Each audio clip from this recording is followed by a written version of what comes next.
Cora Honey, tem livro? Uhum. Olha aqui. Posso falar que essa capa não me atrai nada?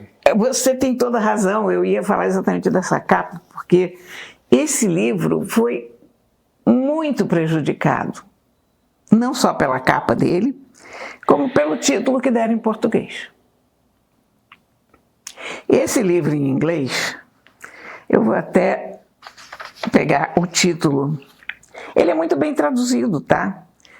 Mas o título dele em português, e essa capa não dá a menor ideia do que ele é. O título em inglês é Os Europeus, 3 Vidas e a Criação de uma Cultura Cosmopolita, que também não é nenhuma coisa maravilhosa, convenhamos. É do Orlando Figes. Aqui está, Os Europeus, o século XIX e o surgimento de uma cultura cosmopolita. Não é o século XIX que está em jogo aqui, é um trisal. Ah, muito mais interessante. São 3 pessoas.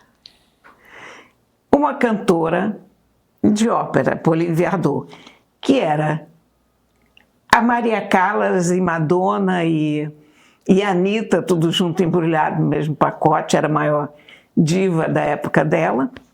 O marido dela, Louis Viardot, que era empresário, diretor de teatro, um intelectual, 20 anos mais velho, e Ivan Turgenev, o escritor russo, que era inteiramente apaixonado por ela e que passou 40 anos morando ou na casa deles ou ali do lado, etc., numa relação que ninguém discutia mais, porque era aquela relação dos Muito 3. bom, muito bom. Isso é o que? Paris? Isso em Paris, isso em Baden-Baden, isso em Londres, onde ela era uma diva que fazia tour o tempo todo. As divas todas faziam isso, naquela época viajavam o mundo inteiro. E onde ia esse casal ia o Turgenev. E o Turgenev, mais tarde, funcionava como um tio cuidando das crianças, porque ela ainda saía em tour e aí alguém tinha que tomar conta das crianças e o Turgenev cuidava, enfim. É uma história absolutamente maravilhosa, mas aqui tem um monte de histórias juntas. Esse livro ficou morando ali na minha mesa durante, sei lá, há 3 anos que ele está lá, e eu olhava para a cara dele e pensava, E essa semana eu resolvi pegar, e eu fiquei tão maravilhada, porque com quem essas pessoas andavam? Eles tinham sempre noitadas assim de música em casa. Ela chegou a ter um órgãozinho em casa. Ela era a diva, ela conhecia todo mundo. Então, naquela casa, se reuniam Saint-Saëns, Rossini, Delacroix, Corot, Gustave Doré, o Turgenev, os russos que passavam por ali, Charles Dickens foi lá, Liszt foi lá, Bakunin foi lá. Bakunin, o anarquista? Sim. Por quê? Por causa do Turgenev, russos, né, ali. Dickens. Cara, e um monte de outros nomes. O Daniele Manin, que foi o grande líder revolucionário veneziano. Você fala um nome do século XIX, esta pessoa fazia parte desse círculo, ou ia ver algum concerto dela, ou passava naquela casa. O Dickens e o Liszt são meio que considerados os primeiros artistas com fanbase, né? Aquela coisa de onde... Não, tinha muito naquela época. Tinha muito naquela época? Nossa! Que o Liszt, o pessoal descreve ele entrando, o cara era bonitão, né? Entrando para tocar piano, as mulheres desmaiavam, gritavam. Os Strauss, tinha empregados dos Strauss que vendiam mecha do cachorro dele, dizendo que era cabelo dele para as fãs, porque ele tinha um daqueles pules húngaros todos encaracolados. Então, coitado daquele cachorro, mas enfim. Não, então, o que esse livro tem? É que ele não é.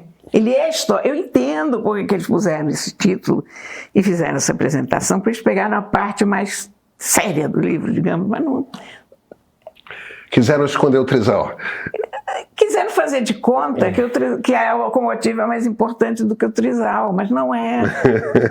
Porque o que esse livro, no fundo, não é a história do trisal.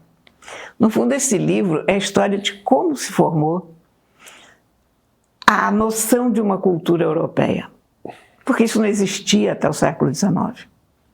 Até entrarem pessoas como essas em cena, que começavam a viajar de um país para o outro e a levar a cultura para cá, para lá, para todos os cantos. E isso se fez por causa das ferrovias. Ah, que interessante. Então, a noção, porque até o século XIX você tinha culturas muito locais, você tinha aqueles estados, nações, não tinha uma ideia de Europa. Essa ideia nasce a partir das ferrovias. Entendi. Então, por isso que essa locomotiva está aqui na capa. As locomotivas, os trens, permitiram essa polinização e essa ida e vinda e essa possível permanência em vários países ao mesmo tempo, das pessoas.